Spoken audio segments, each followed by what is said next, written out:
That seems to me that might be the Halder case. taking the cut through. Here we go. He's going to close in on Silva. He took the cut through on the corkscrew last time too. Is he going to do that again here? Let's see, he's awful close to Silva. Silva goes a little bit deep. He is going to cut right through, comes in front of him, but he's a little bit out of sorts. Car manages to get itself back together, and Nico Silva tries to cut back on him, gives him another little hello, sneaks inside, down into turn 10, and makes a pass. I can't remember the last time I saw a pass into that turn. It's going to take a brave move to the four chicanes here. No side-by-side yet from Sanchez. Trangarade will have to hold on through a tight section. White flag coming to checkered flag now. Sanchez needs a big corner exit here. Hard through the corner towards the final chicane. A slide for Trangarade. He hits the turtles. Sanchez with the pole. Side by side, they all slide. Trangarade wins it. My goodness, what happened? Is that going to be enough to counteract anything? That's a battle for the lead as well. Frisha trying around the outside now. He's going to try to hold it out, but again, Poli Partsinen able to hold it out. Oh my goodness. And in the back, you can just see that is Juan Costa looking out of place, trying to get on the inside of Jukka Tolonen as it comes around side by side and just shoved out to the grass. Thomas Simon has struck. He struck again, the second time in two corners. On the inside, going around the Lesbo 1 into Lesbo 2. Jukka Tolonen and Thomas Simon going at it. As we jump back to the car number 66 in ninth position, that is going to be Steve Way looking to make the move on Alexander Wilfred on the outside, making it nice and tidy. Hold on to your hats, come on. Don't do it now, gentlemen. It's still a bit too early. Oh, on the inside, still holding. He's hugging the inside curve as much as he can. Steve Dwyer on the last corner of the last lap makes a move and overtakes to take 8th position. I think he has as well, but here comes the move for Philip Hammer. It's going to be down to the inside, going through the first corner, done and dusted. Lucetta tries to fight him back a little bit, but it's a little bit too late. But no, Lucetta's going to have the inside coming up the rise to Druids. And in through Druids goes the slides. Philip Hammer's not able to make it effective or anything.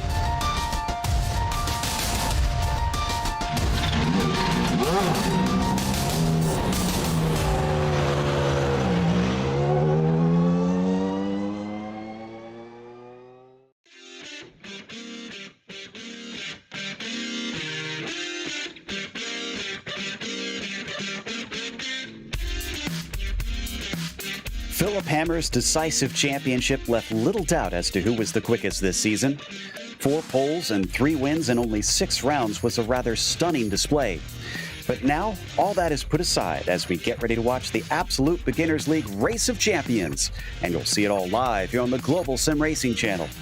Hi, I'm Joe Peak, and with me in the booth is DJ Clark. Behind the scenes is our director, Ryan Bauer, and he's using cameras provided by Dougie Beard. Bathurst has been the host of the Race of Champions in previous seasons, but in case our viewers missed those, we have our track guide to help introduce you.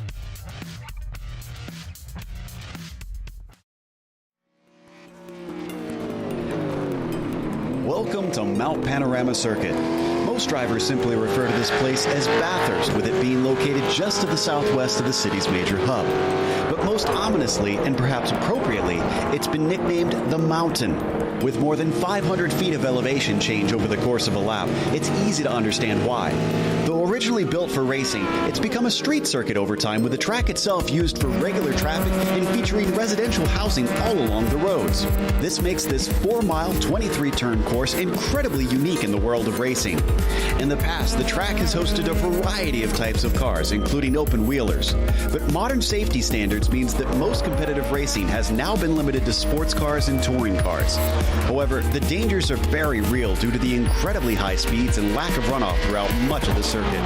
The quickest parts are the run up the mountain straight towards Griffin's Bend, and then the flat-out blast back down the Conrad Straight and into the chase. This chicane was added in the late 80s to break up the run down to Murray's Corner. But while most chicanes are derided for ruining the character of a track, the terrifying speed as you approach it and the general difficulty make it fit right in with Bathurst challenges. However, the toughest portions are undoubtedly along the mountain itself, with notorious corners like the Cutting, Rock Skyline, the Dipper, and Forest Elbow. In fact, one of the more unique worries of this course is that all of these parts are so narrow that track blockages due to wrecks are not uncommon in the first few laps. The Australian fans often line the fences and hillsides to witness the daredevil spectacle of drivers trying to claim King of the Mountain. You can't blame them with how rare of a sight a track like Bathurst is today.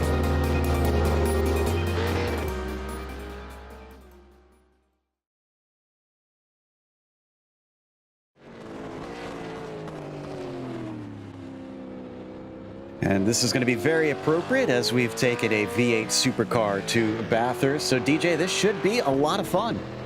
It should indeed, Joe, and it's going to be a challenge for the drivers no matter what, even in these big V8 supercars. Coming up and down the hill, it's going to present the same problems, almost a little bit more, because of the weight of these cars coming down over Skyline and the Dipper. Main passing opportunities, well, those are going to be the traditional ones, going into Griffin's Bend and into the chase, although we've seen some into Murray's and Hell's Corner as well. But really and truly, the way to win this race, it's all going to be about keeping it clean up and down the mountain. Indeed, and the drivers will have an interesting format, of course, to deal with. That is, the Race of Champions is multiple races. They have heats, and they're 2 laps each, and it is 8 drivers per heat. 10 of them will advance to the finale. Now, they're each going to do 2 heats themselves, and it is scored by points, and we'll go over that in a second on how that is scored. But the big thing, DJ, is the no track limits, and it's a way that drivers can get creative, but there's pluses and minuses to certain ones. Yeah, there certainly are. One of the biggest pluses that you can find that I anticipate most drivers doing, pretty much bar none, is going to be taking a little cut coming over Skyline. But the big one that we're going to be talking about here today is the jump coming through the chase. Now, I don't anticipate a lot of drivers taking it on the first lap, as it can really damage the car. But on that second lap, when you're coming to the checkered flag, watch out for drivers taking it there.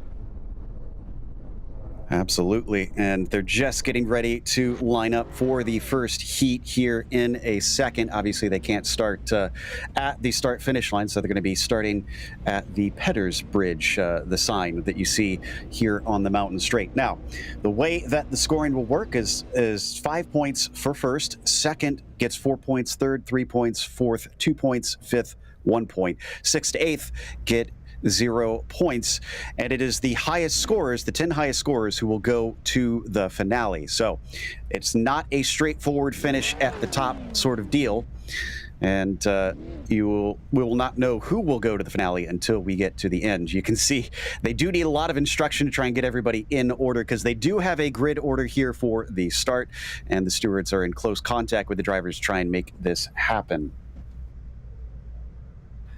Yeah, they do. And the way this rolling start is going to work is that Pedders Bridge will be the start, and then it will be 2 laps from there. And as you said, you don't necessarily have to win. You just have to accrue the most points over the course of these 4 heats to be into the main event. And I think you may see a little bit of that strategy going on here today. Thankfully, it's nice, cool conditions, as it's still just earlier than 9 a.m. virtual standard time here in Australia. We've got about 73 Fahrenheit track temperature, 23 Celsius. Should be nice and grippy for them. And this first group is going to have Jeff Randall on pole position. It'll be Christopher Giros starting in second. Then you've got Christian Gruhl in third, with Stefan Krumholtz in fourth, Fabian Nubluth P5, Titus de Jong 6, Ludwig Sauer 7th, and Moritz Weinrich will start from 8th. And it looks like they've just about got them gridded up as well, so I think we should be starting shortly. We should indeed, and we just got the go-ahead. Jeff Randall does have control of the field, so he is ready to start going, and there he starts moving, Joe. Now it is up to his discretion on when he takes off. Basically, once they hit that banner, he must go. Someone must go, at least. So it's as if they've got a pace car that is leading them off, and Randall has decided to go. Green flag out for heat number 1. 2 laps for this one. Jeff Randall already up to the point by the time they get to Griffin's Bend, ahead of Gyros behind them. They go very single file. This is actually a very tame start from what I expected. I would have expected a little bit more insanity, but that insanity may be coming as Christopher Gyros starting to try to apply some pressure to Jeff Randall up front. Very close there through the cutting. Already got our first wreck. A little bit of contact between Jungbluth and Weinrich back there. So that turns Jungbluth around. He falls to 8th place, but your leader still Randall ahead of Gyros. But look at how much pressure the 16 is putting on him. He certainly looks like he has speed. And when they get to Conrad, he might have a good opportunity to try and get by. He may indeed. There you can see that first skip track there. Everybody just going off down of through Skyline. Now there's not really an opportunity to skip anything here. A big crash in the back from somebody there. Not sure who it is yet, but Jeff Randall continues to apply pressure. See Jungbluth going around, but I'm not sure who else had an incident. But we now come on to Conrad, and Randall is already allowing Gyros to suck up to the back of him with that slipstream. They're going to go side by side. Will either of them potentially try and take the jump on the first lap? You can get some damage here if you're not careful. Neither are going to elect to take it. And it looks like neither will Gruel. Any of the back markers, maybe? None so far. A little bit of an off track there.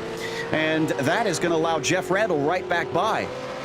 It is indeed good use of an off track there for Jeff Randall to be able to pull that gap ahead. And all of that squabbling has allowed for Christian Gruel to be able to close up to the back of this field. He's starting to get very, very close behind. We ride on board with the number 6 here.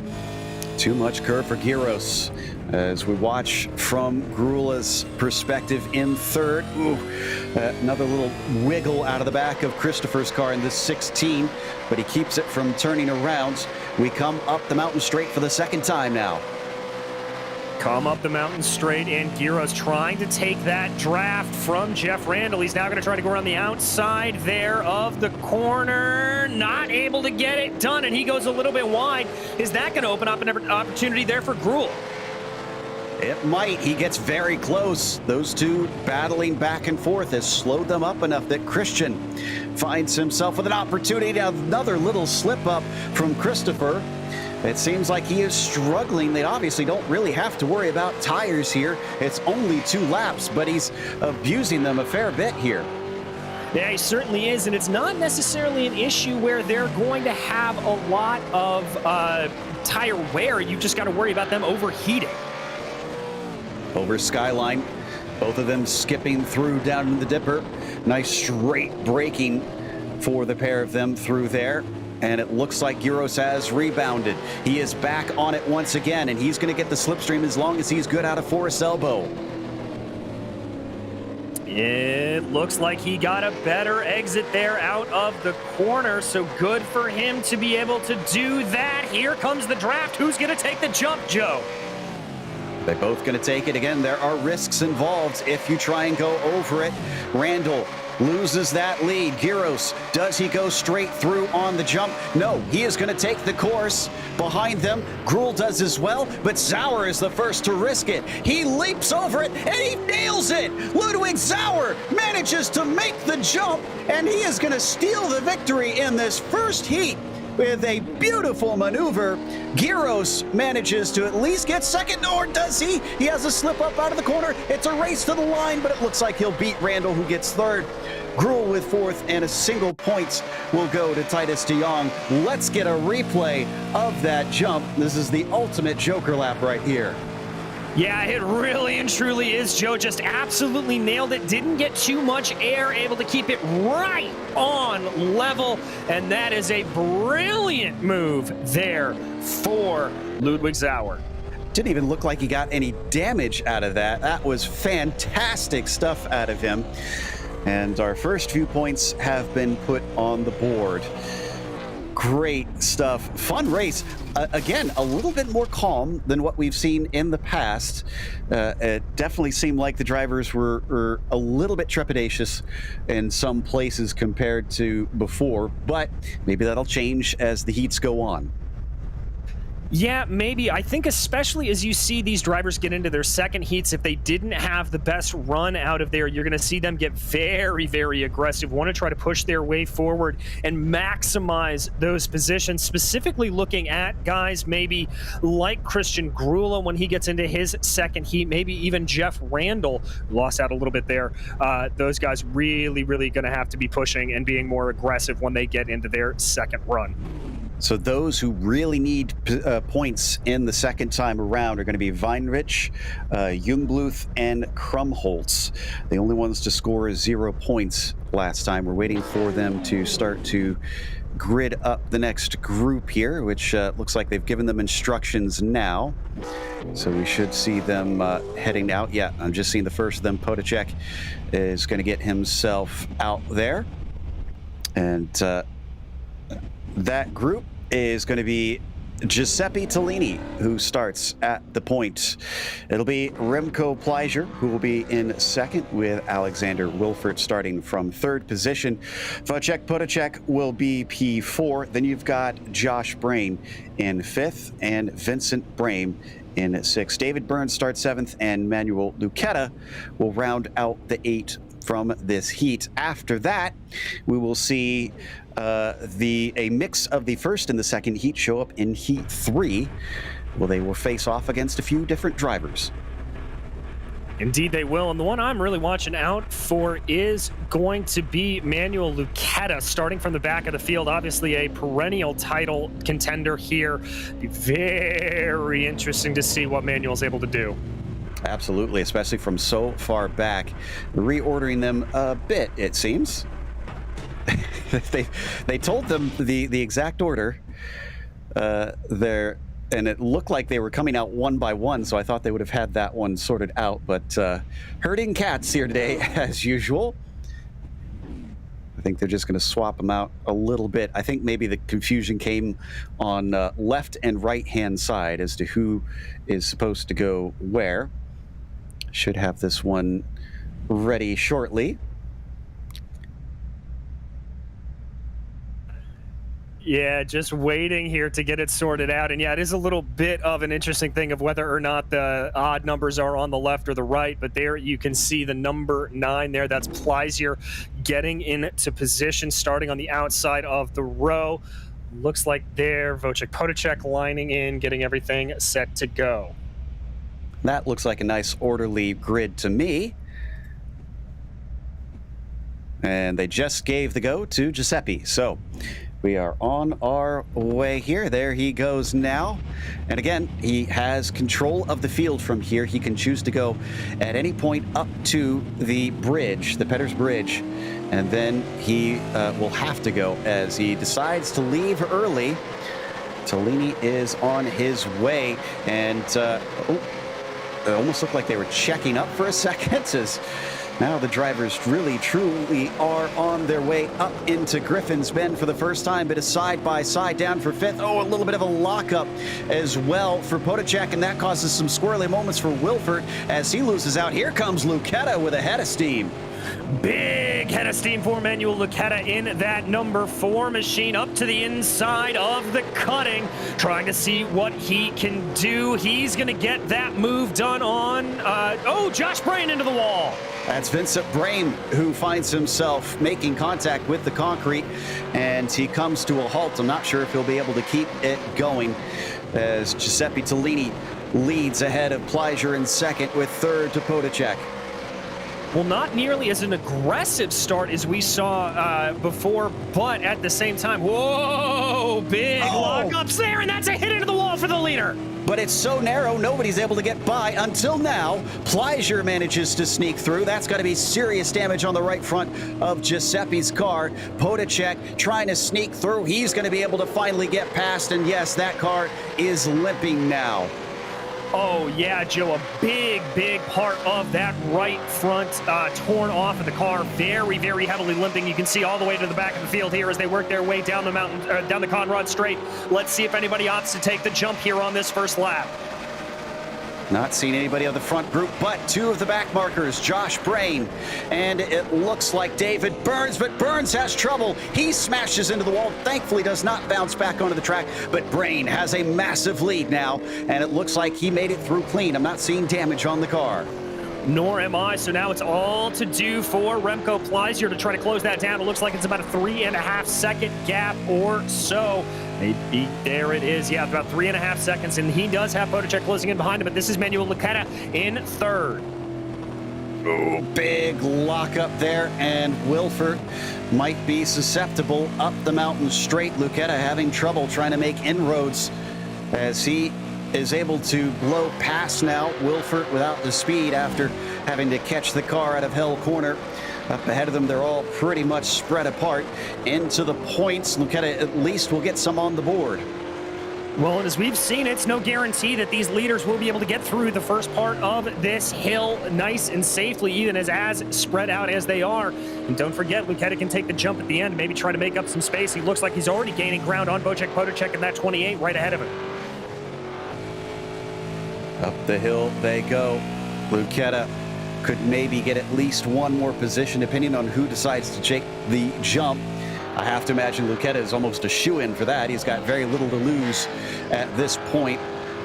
And Josh Brain leads them down up at the front of it. He's starting to lose a little time to Pleisier, who was, when Pleisier went a little hot into the cutting.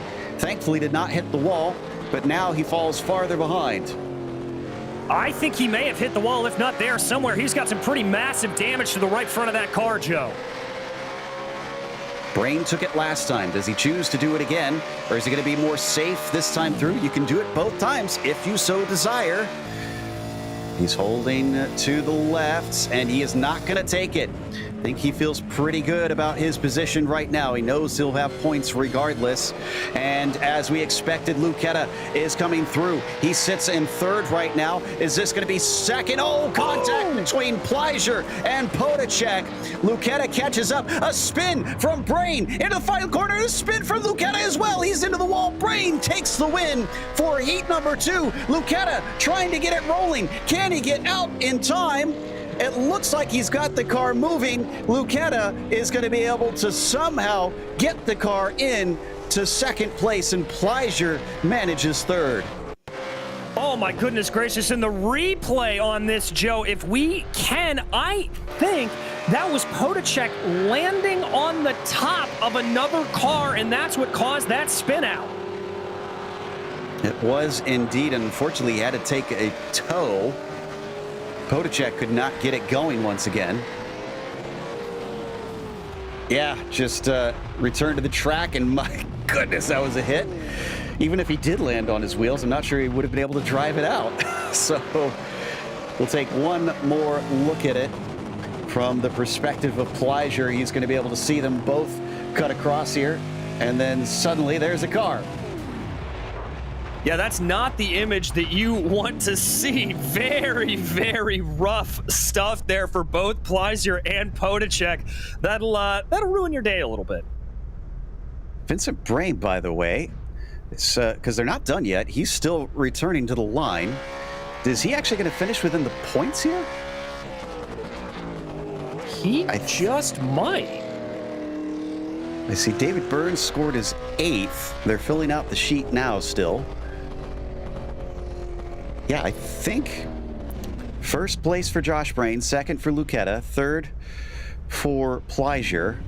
Burns has scored in 8th position, so they haven't put 4th and 5th down. Those are still 2 points, and I'm trying to double check on how that one wound up.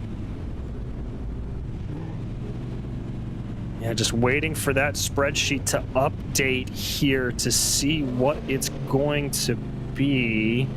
Not seeing any updates yet. Brain will get 1 point, it looks like. No, 2 points. Brain was scored in 4th. Podacek wound up 5th. Wow. So despite being on his lid, Potocek will still manage to score a point out there. We've already got cars starting to line up. So it's time for Heat 3. In this grid, we'll have Josh Brain starting on the pole. So he is going to be coming from a win to a start. And again, these were decided before the race, so this has no bearing on their finishing position, or rather reverse that. The finishing position doesn't have any bearing on this grid. But Brain starting from the top spot with Titus de Jong in second. Then it is Vincent Brame starting in third, Fabian Jungbluth P4, and Pleasure P5. Christopher Giros will be sixth, Tellini seventh, and Randall will start from eighth. All right, so I've got to think a little bit of an advantage here is going to go to Josh Brain potentially on this. We'll have to see if he is able to do anything with that and make anything work. Obviously, coming off of that victory, he's going to be feeling very, very good. Be interesting to see if he pushes a little bit or if he just plays things a little bit more cautious here, knowing that he's already got a good result. And wow, they got this one sorted out to go, and I think they've just been given the go-ahead. There we go. All right, yes, they have given the official go-ahead. Brain has control. Should also point out that they're putting one single car at the top of these, so it is a bit different from usual, making sure the pole position has an advantage here. And they are green and on their way. Bit of a race there for second, but looks like Vincent Brame is going to be able to slot in there. Ooh, big lunge up the inside into Griffin's Bend from Jungbluth. He manages to get past Titus de Jong. They go single file now that they climb up the mountain. That was a gutsy move there from Jungbluth, but really, really paid out. Didn't really push de Jong that far off of the track. Oh, and again, that was a run wide from Vincent Brame, and Jungbluth is going to be on the attack. Side by side for a second, but Jungbluth is not able to make that one stick. So the 25 slots back into P2. This is costing them time, though. Josh Brain already getting himself a gap. Last time out, he took the jump on the first lap. Does he dare do it again, despite having the lead? I've got to think he's not going to. That would be my gut instinct here, Joe, but you never know in a crazy race like the Race of Champions. Absolutely. And let's not forget, we got a few drivers that do not have points yet. Randall, Brain, Burns, Wilford, Weinrich, Tellini, Jungbluth, and Krumholtz. Those are the ones that really just need to get something down to get themselves into the top 10 here. So we ride on board with Jungbluth now from third position. We approach the jump. Who takes the chase? Who decides to cut through? Brain takes the chase. Brame takes the chase. Jungbluth does as well.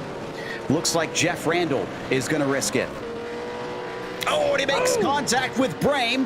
Somehow, I thought he was going to straighten it out. Big damage on that number 5 car.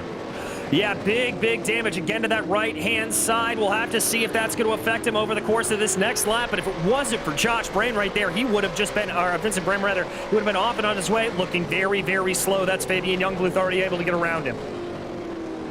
Oh, it did not pay off. And how damaged is Brame from that? It was a big side swipe for the 25. As you see them now coming up the mountain straight. Yeah, Randall is down massively on speed compared to his rivals. Yeah, I think maybe some suspension damage to that car, obviously, as we continue to watch here. Josh Brain leading Vincent Brame under heavy assault from Fabian Jungbluth. Coming up to the cutting for the second time. Jungbluth has been aggressive in this race. He wants to get some points. He knows that he's got to get some. Right now he's sitting on 3 of them if he just finishes right here. But that's not going to be very much. He could still wind up out of the top 10 to be able to make it into the finale. A big bobble out of Vincent Brame offers maybe a whiff of a chance, but it's too narrow. Yeah, it's too narrow, but that's not the only time we've seen those bobbles from Vincent Brame. He looks like he's just very aggressive with the turn-ins on that car, just jerking the steering wheel very, very tight. But, and there he's into the wall, and that's going to allow for Jungbluth on by, as well as Christopher Giros, and Giros in hot pursuit now of the 217 of Fabian Jungbluth. A gift falling into the lap of the 217 car, but this is all behind our leader, Josh Brain, who's got a massive gap to those behind. He comes up to the jump. Will he once again decide to take the chase here as they approach the braking? Yes, he will take the normal racing line, and it looks like Christopher Giros is going to risk it. He is going to go over the jump. He lands it, but he's out of control. He's off the track. He's up against the wall. Can he get it back on in time? He's trying to simply get the car slowed down. I'm not sure he can. He goes way off in Murray's corner, and Brain is back through. He will win the second heat in a row. Giros still having to back up, and in fact, oh no, a spin from Vincent Brain, and Untitled will indeed finish in second place. Somehow Giros gets it moving in time, and poor Vincent Brain settles for fourth as Pleasure tried to take the jump and didn't make it. He will get fifth. He will indeed, and this was a massive kerfluffle here. Vincent Bream deciding to take the jump and collided with Youngbluth. That's what happened there. You can see it, and that's what really stalled Youngbluth, getting a huge thwack into the wall, but able to keep going, and a big flip there behind. That was absolutely wild. That was not Pleasure who got some damage. I'm trying to figure out who else that was. That was Tellini. Tellini, unfortunately, made the mistake of going too far to the left. The jump isn't a jump completely all the way across. There are certain spots where you don't quite have enough. And here we go. Get your barf bags ready.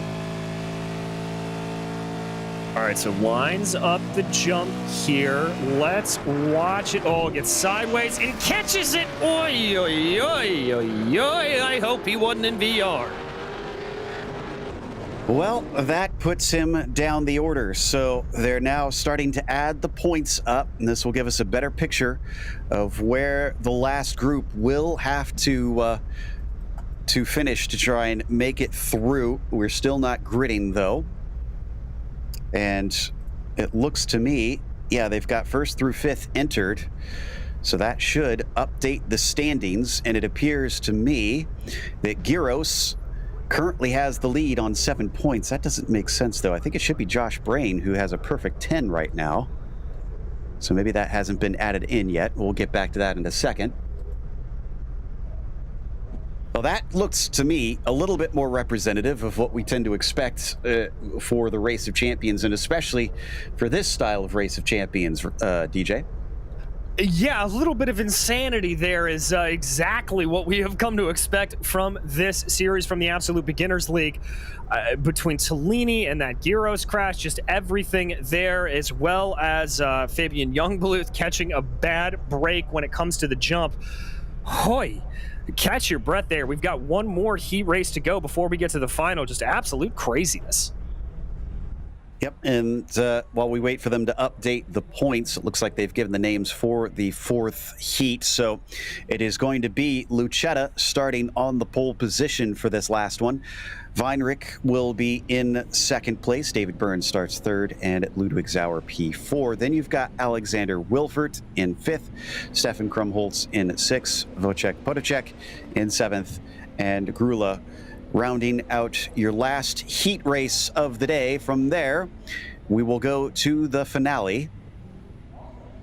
And I'm not seeing, I guess they just haven't updated the points yet. Yeah, by my calculations, which I don't think I'm that bad at math, I'm pretty certain Josh Brain is supposed to have 10 points, but they're not showing that yet. So we'll come back to it as they're just about out and ready with the first three already lined up. The next three trying to join in. Yeah, just waiting again here. Looks like we're seeing a few other cars. There's the 125 there of David Burns sliding into position. Everybody just waiting it on out here. Wow, nice little slot into spot for David Burns. He knew exactly where to go. He's actually one of the race directors, so I hope he knows where to go. And they have been given the go-ahead, and Lucetta is off and away. Last time we saw him climb his way forward and manage a second place. Will he be able to do the same here? And or similar at least, and get himself a victory as he is off early. Green flag is out. Lucchetta having to weave a little bit to hold off Weinrich, who wanted to try and take that lead away, but they're going to go single file into Griffins. Everybody a little bit more calm here as they go around. Ooh, off in the back there. One of the cars just getting it wrong, coming up through Griffins. Now they work their way through the cutting. Looked like a little bit of a lockup, I believe, from that was Manuel Lucchetta there. But he is off and away out of the cutting by a big margin over Weinrich, who's still not giving up that second position. They're all tight together from P2 on down. All the way, and a little bit of a clip of the wall from Wilfert in the background. Yeah, just a little bit of a clip, though. Not really going to affect him too much. I'm not seeing any massive damage on the car. The only thing that's going to allow is for Wojciech Podolczak to maybe be able to close up a little bit more behind and get his hopes up to try to push his way up through the field. Ooh, another little lockup. I think Lucchetta's pushing. He's trying to get as much of a gap as he can get as we now head down Conrad. It is not a good exit by Moritz, and Burns knows it. He immediately goes to the inside, the 125, with a good bit of steam here. He's got to hope that Moritz is not going to go through the jump, and no, neither of them will. They're going to take the chase. Anybody behind? I'm not seeing any of this group going through except Skrula. No, even he is going to take the chase. Interesting. All right, so everybody playing it a little bit more cautious here in these opening stages of this final heat race. There, Lucchetta continues to lead. Another lockup. Again, you can see that brake smoke just tailing away from the car. Yeah, and he doesn't need them all but one more lap, so he's good there. Weinrich, held second position until now. He just spun it all on his own. Too much curve through Hill Corner, and taking P2 with ease. David Burns finds himself in the clear now. And that can happen here, Joe, even in these V8 supercars with their sturdy suspensions. A lot of travel in them, but if you get too much of that curb, it can just offset it enough to really throw you out wide on board with Alexander Wilfert trying to go. Wow, whoa, big catch. David Burns giving chase now. He's usually pretty quick, but he goes deep into the cutting, and that's not going to help him out. So Lucchetta gets even more breathing space over his rivals. Ludwig Sauer trying to see if he can get up to P2 before David Burns finds his legs underneath him once again. But they have spread out a bit. We do have a few that are probably going to risk it once we get down to the jump. The question is, who can get through it cleanly?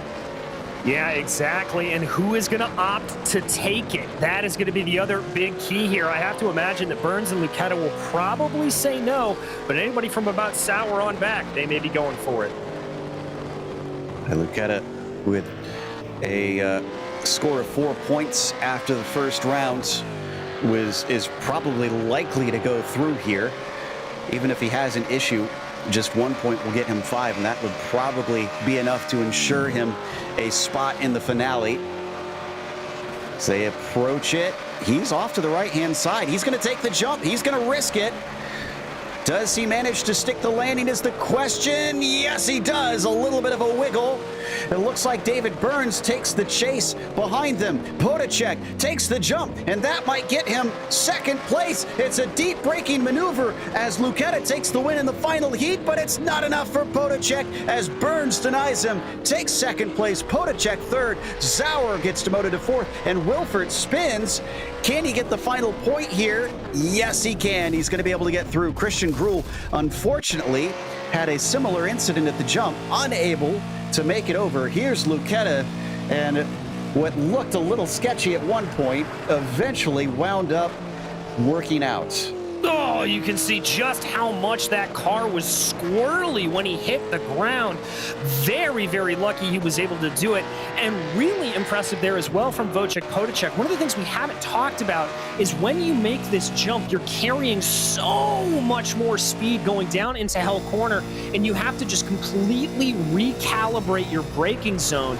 And so for him to be able to do this, absolutely perfect. Really good. He thought about going for the late braking maneuver, but instead chose to get onto the binders and secure that P3. Brilliant stuff there at the end. A little bit of a celebration drifting to a halt for Lucchetta. Probably very pleased with himself, comes in with 9 points.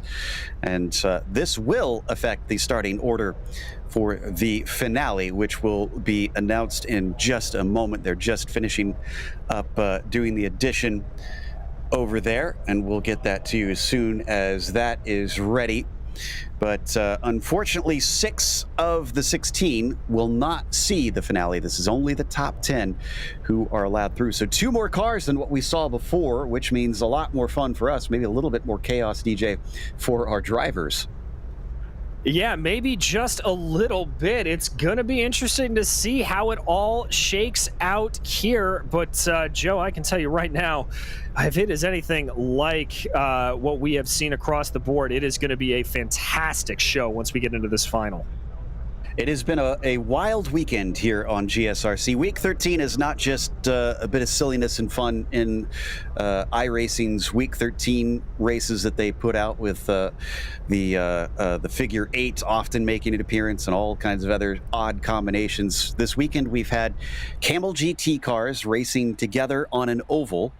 We've had rallycross cars racing up Mount Washington, and that's together, not just doing time trials. They're trying to compete up Mount Washington. And now we've got V8 supercars trying to compete here at Bathurst, which sounds normal until you add in the fact that they have taken away all rules on cut courses and allowed them to get as creative as they want. But we'll see how this shakes out, and if anybody will be able to take bragging rights. Well, somebody's got to take bragging rights when all is said and done.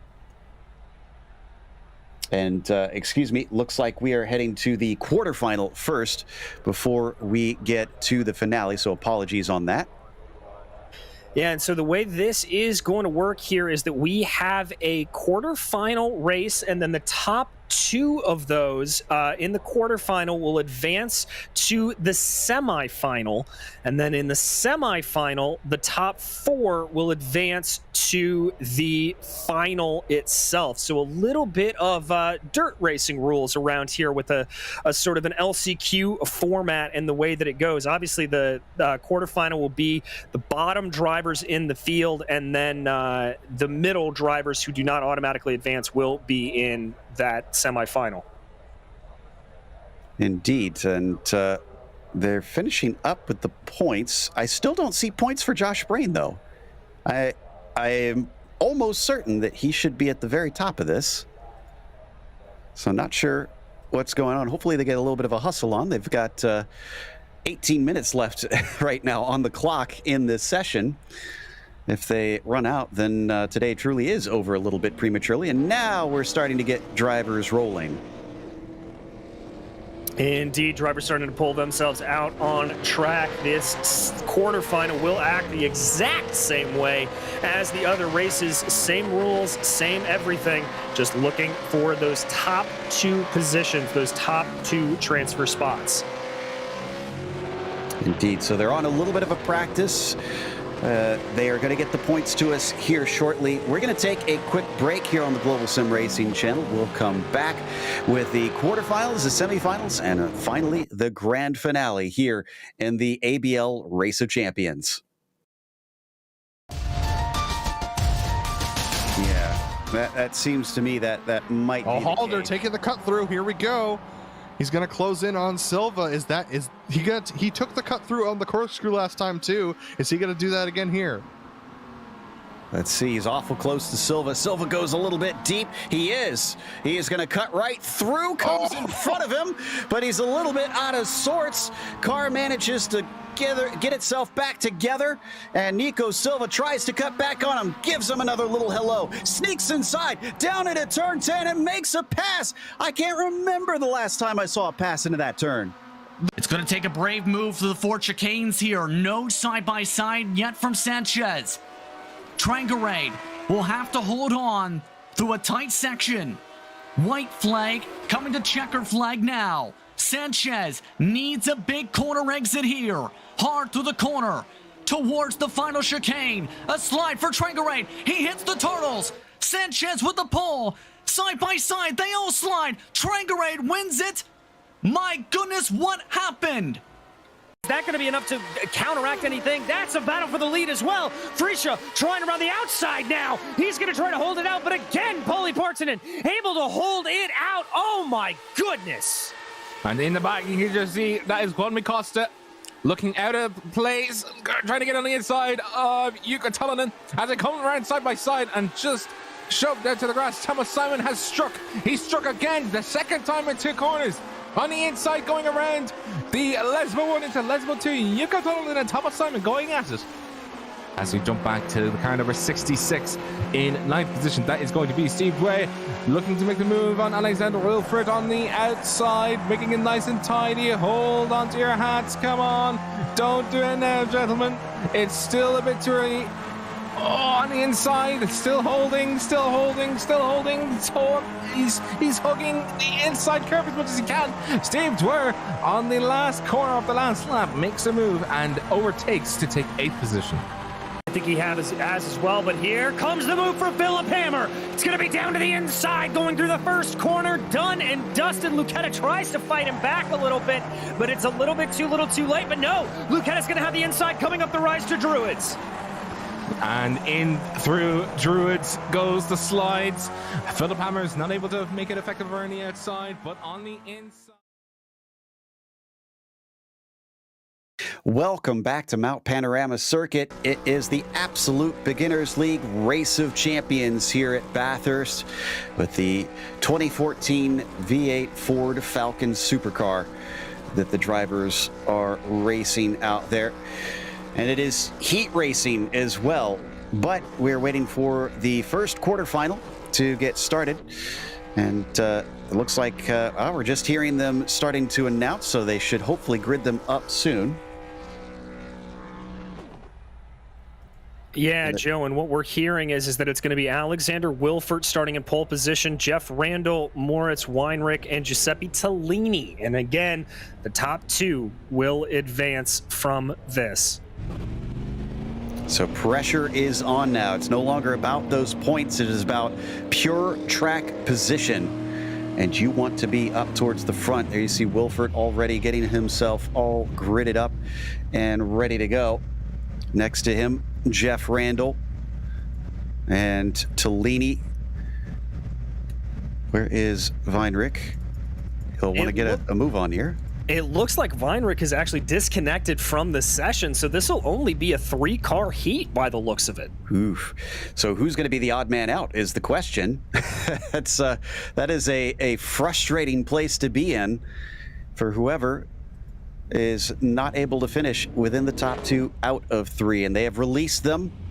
So now Wilfert is allowed to go whenever he pleases. He's cruising for now. And up until the Petters Bridge, he is allowed to accelerate. Now he decides to go.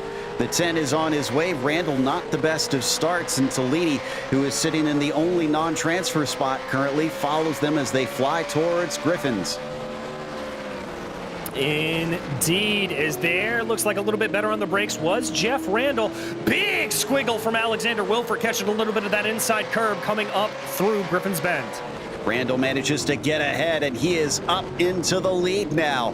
Remember, he only has to be in the top 2, though, so they don't want to fight too much. This is allowing Tellini to catch back up, but he goes a little bit wide and has to try and stop the car from spinning.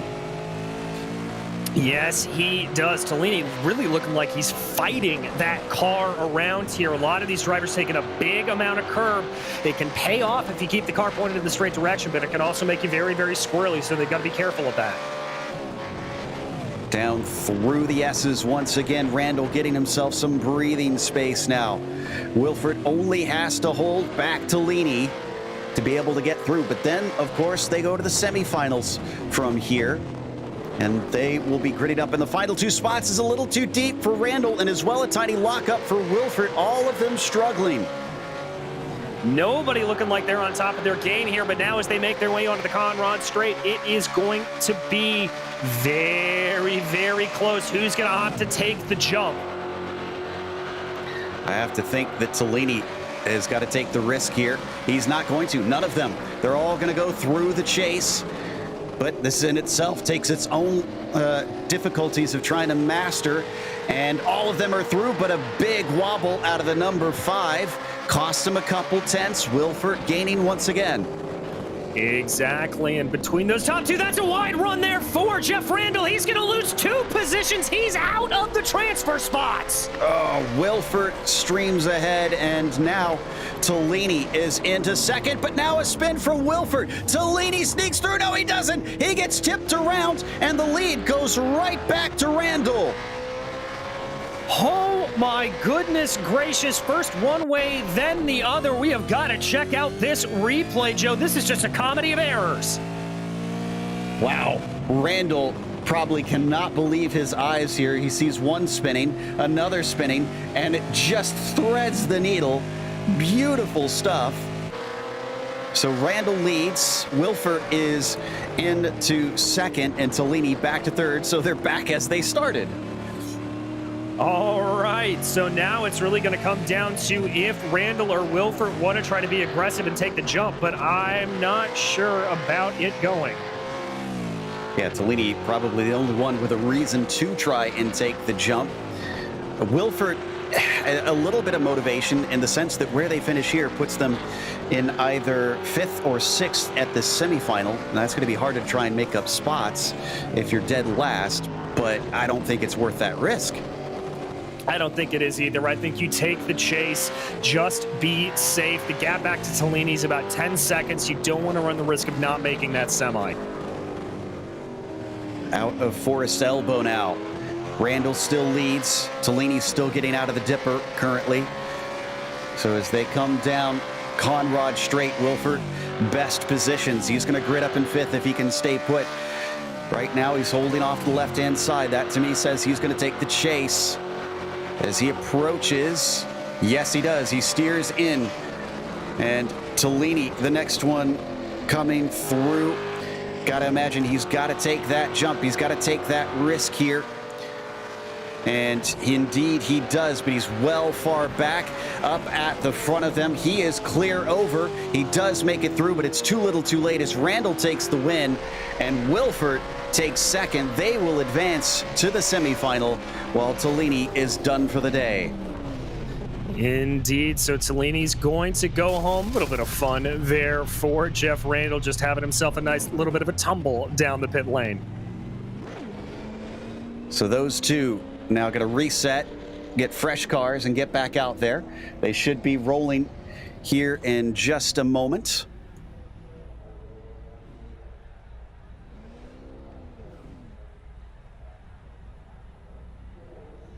They're waiting for, I think, one more driver to get out there. Looks to be Jeff Randall. Yep, Randall is on his way, and I think they're all in position. We are good to go. It is Brame, Jungbluth, Gruel, De Jong, Randall, and Wilford.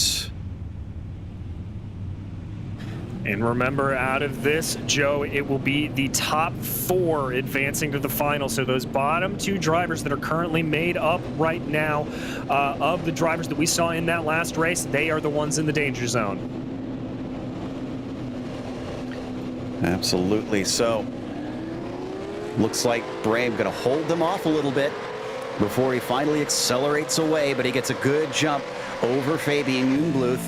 Bit of a stretch out behind him, but poor Titus de Jong found himself immediately under threat as Wilford sneaks into P4. So your only non-transfer spots are de Jong and Randall currently. Exactly, and they're fighting it out between them as they work their way up through the cutting side by side. It's going to be De Jong that able to hold out ahead. Very, very single file and very, very close for the rest of the field. Brame went way too hot into the cutting. Jungbluth almost managed to get through, but decided against it. He just needs to get into the finale here. So top 4 again are the ones that we want to watch out for. If you're in those top 4, how hard do you push for the better starting position? I mean, I think you're going to want to push pretty hard, but you're not going to want to take any overly aggressive. Whoa! That was Wilford. Wilford back out of the top 4 now. So Randall finds himself in the transfer spot. Wilford probably with some damage after that. A little bit of a lockup from some of our leaders as they come through Forest Elbow. It is still Brame leading this semifinal with Jungbluth following close behind.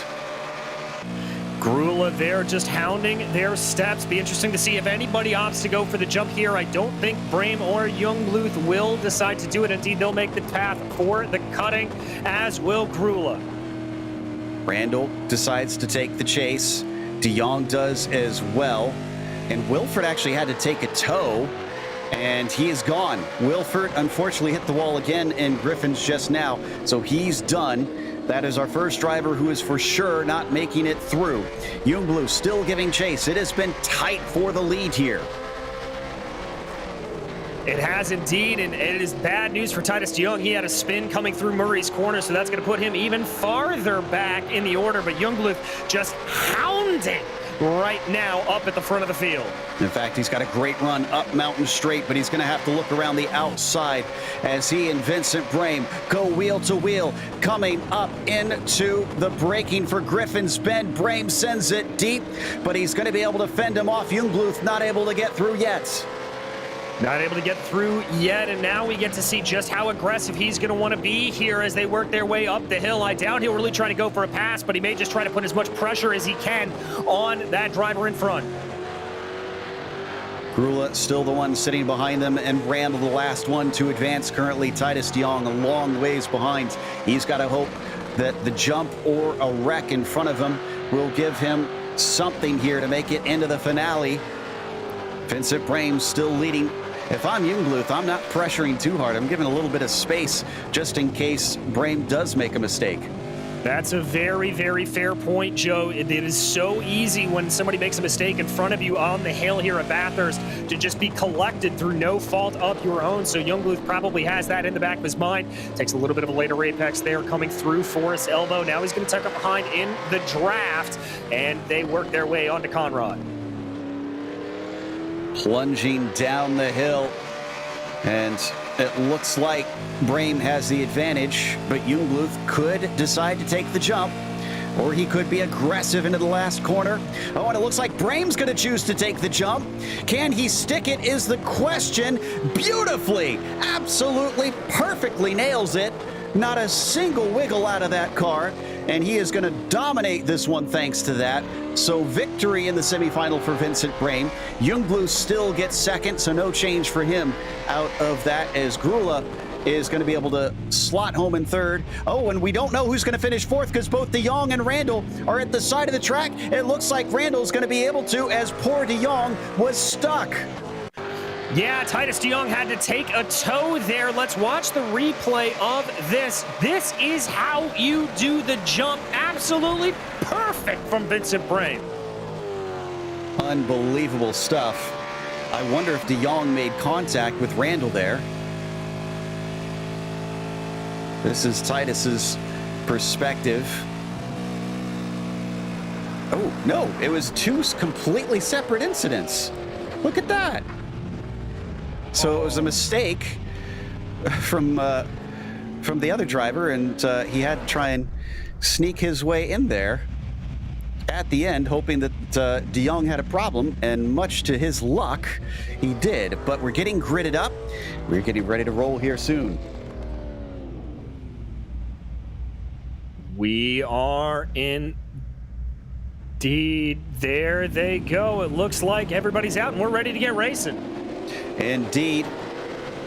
So waiting for Josh Brame to lead them away, and he is on it, but looks like Lucetta gets a very good jump of his own. He is going to challenge around the outside. Yes, he is. Manuel starting to make a little bit of a push there. Is he going to make the move up through that first corner? No, he's going to run wide. That's going to open up the door a little bit to Christopher Giros and Ludwig Sauer. Sauer moves up to second, Giros into third, and also Vincent Brame going by. Wow, what a run from Brame from the semifinals. Now vying up for a potential podium. Lucetta is struggling as the car squirmed back and forth out of the cutting, but you can see the gap up ahead as Josh Brame has already pulled himself a handy little buffer. Yeah, indeed. Lucetta just not looking exactly confident here, but we were right on board with Christopher Giros as he tries to chase down everybody in front of him. Ooh, a little bit of a back off as they make the cut through the S's. Oh, deep into there from Vincent Brame, almost get into the back of Giros, and Giros does go a little wide. Oh, they're going to make side-to-side contact, and that's going to allow Lucetta to try and challenge. There was also a spin in the back, but Lucetta gets rebuffed as Giros is not willing to give up. No, he's not. And look at that crossover move from Lucetta. That was poetry in motion. Just incredible stuff between them, but Ludwig Sauer is starting to catch Brain up at the front, so he seems to have pace. Neither of them electing to take the jump here, but it looks like Vincent Brame feels pretty confident. After he took it both times before, he does make it over, and he's going to take the lead. Potacek follows him through. He's going to try and challenge. So does David Burns. It's a battle for the lead. A little too hot from Vincent Brame. He slides off the course, but he doesn't hit the wall. So now we have Potacek, your leader. Potacek, your leader, and that is David Third Degree Burns all over the rear spoiler of him as they make their way around right now. Ludwig Sauer and Jeff Randall trying to hold on behind. This is for all the marbles, and Potacek sits in the best position. Burns is not clean. He got some damage somewhere along the line and is missing his rear wing. Behind them, it is a great distance down to Sauer. Yeah, it's a big, big difference, and you can see just how much that is affecting David Burns. You saw that car squirm under braking. The lack of downforce pushing those rear tires into the ground really, really affecting him there. Out of the cutting. He's still close, though. I'm impressed that he's able to drive this car as quickly as he is, but Sauer is still catching. He is closing it down bit by bit. I don't think this one is over, but I got to think that all three of them are going to risk taking the jump. I almost think you have to, because the problem is if one of your opponents takes the jump, you are done for if they manage to pull it off. So I think all three leading contenders here will probably take the jump. Lucetta behind them as well. Oh, and a mistake from Sauer. He hits the wall down through the S's. That's going to set him behind. Lucetta is coming on quick. Lucetta coming on, trying to make the move around, but we keep our eyes focused here on David Burns. Good speed there. That lack of a rear wing may actually help him here, just be a little bit more slippery in a straight line. He's going to tuck up behind to get the draft. Bit naughty there from Potacek as he covered off the inside from Burns at the last moment. But Burns, it does have the straight line speed. Look at him come back at him. Both of them going to be side by side across the jump. Who is going to be able to make it cleanly? Burns has a nose ahead. Both of them up and over. Burns is clean. Potacek is clean, but now they have to make the final corner. Burns trying hard to get it wound up in time. He locks it up a little bit. Potacek does as well. Contact between them, but Burns takes the win. And behind them, it's side by side with Sauer and Youngbluth. I think Fabian Youngbluth may have just pipped him at the line. He did indeed. Third for Youngbluth. Sauer falls to fourth, and Randall P5. What happened to Lucetta in all that? Wow, that was incredible. What a finish.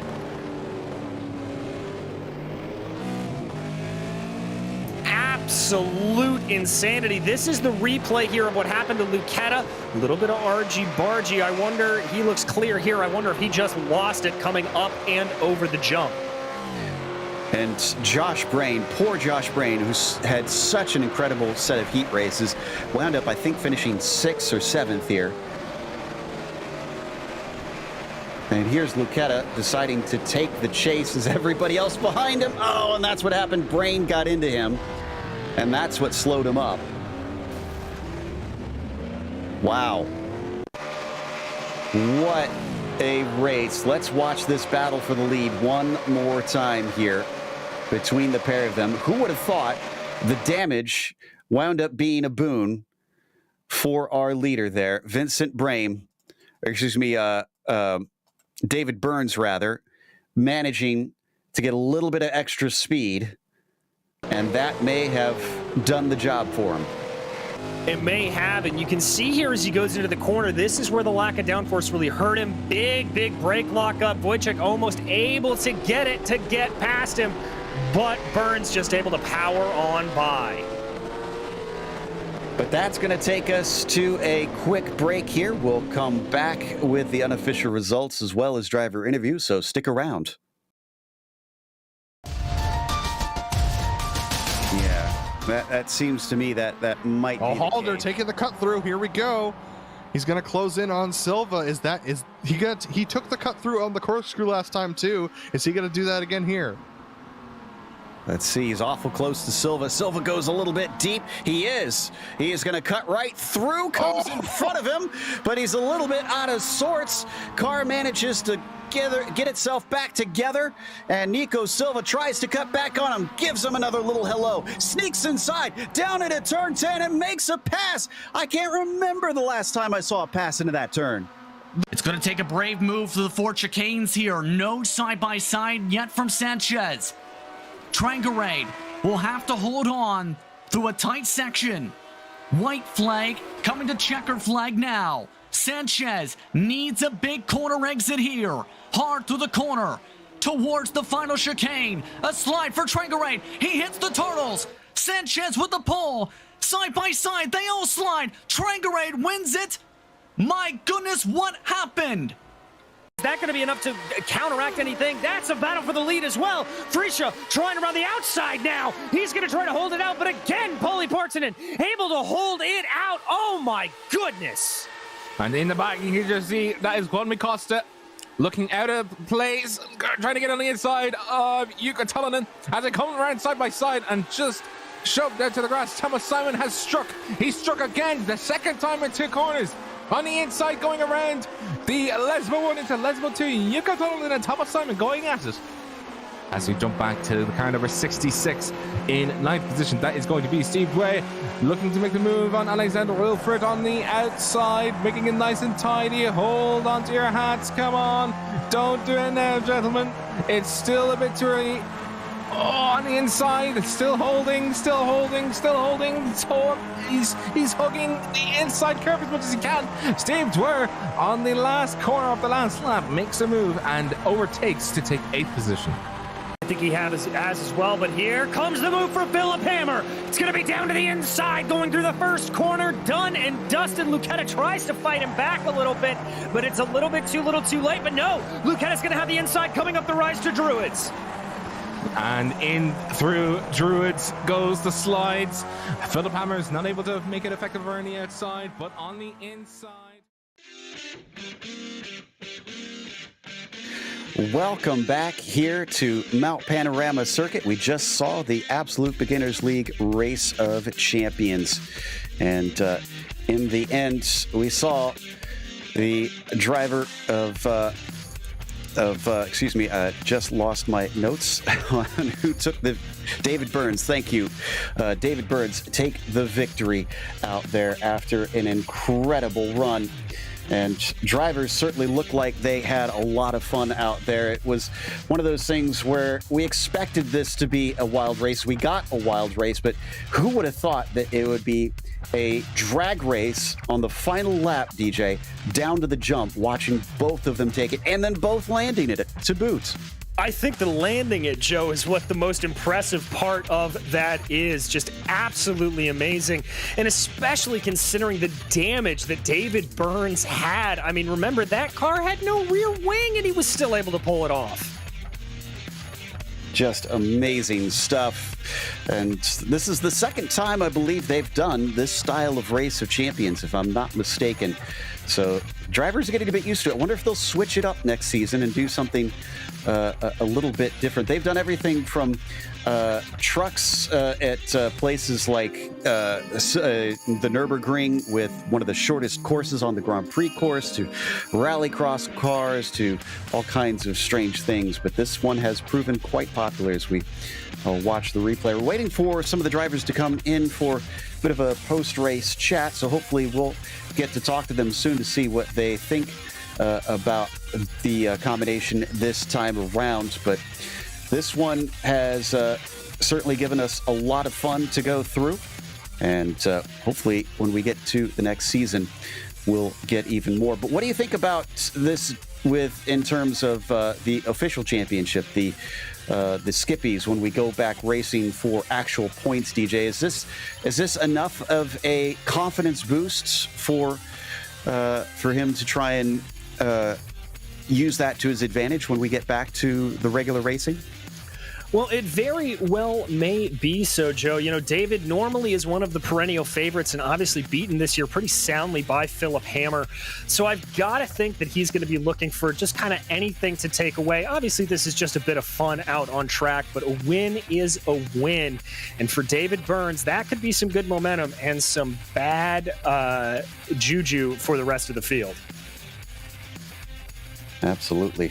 Well, regardless, David Burns has been quick in the car. He's been quick out here today, and we expect him to be quick later. But it looks like we're not getting anybody to come chat with us, so I think we're going to close out. And before we go, we want to give a big thank you to the Absolute Beginners League for bringing us back to cover their Race of Champions once again, but also a thank you to the companies that provide the software and hardware for our broadcast listed here on your screen. Additional thanks go to June Lalonde, who provides our wonderful music. See the screen for how to get a hold of more of her great work, and thanks to the team today, DJ, Ryan, and Dougie. You can find more information about GSRC at globalsimracingchannel.com or through our social media. Also, check out our merchandise store at simracingmerch.com/GSRC. We keep a link in the description below. Don't forget to subscribe to our YouTube channel so you don't miss a moment. And we have upcoming races for other series listed on the screen, so check those out and mark them down on your calendar in a little bit of time. We are heading off to Spa for Big C's MX5 Challenge at 4:30 p.m. Eastern, so make sure and stick around for that. But until next time, race clean, race hard, and we'll see you on the track.